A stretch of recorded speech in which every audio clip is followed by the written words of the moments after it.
Easter peace, St. Peter.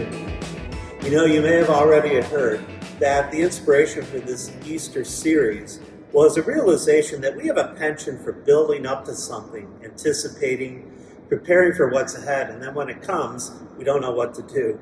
So, for instance, Lent got us ready for Easter, Easter arrived.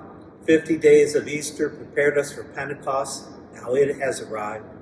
And a lot of times we observe these mysteries of our faith on the calendar like being on a treadmill, just walking from one to the next, but never really getting anywhere. And I'm not so sure how spiritually satisfying that can be. Our appreciation for the now, the present, today, that needs to be captured by us. The here and now is a moment that is sacred. Indeed, it is precious because it's a gift from God.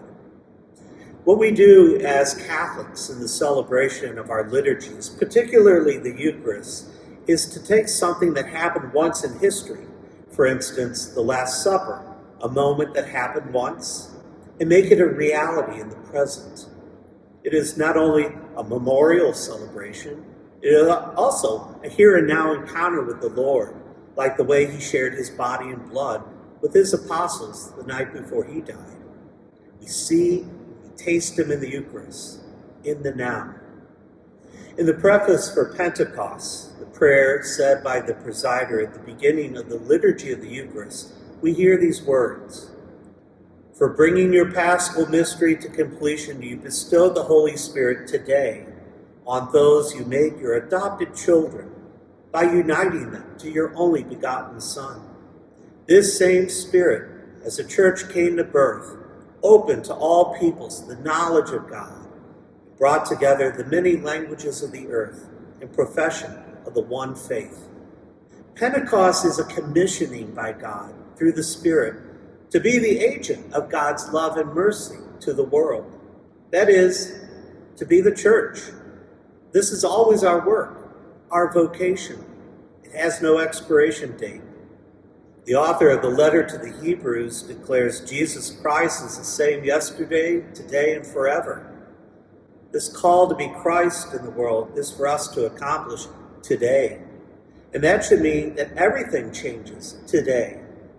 The way we interact with our family, the attitude we take with our work, the choices we make about our time, the way we spend our money, the response we give to difficulties that we encounter, the notice we pay to those who seek our attention.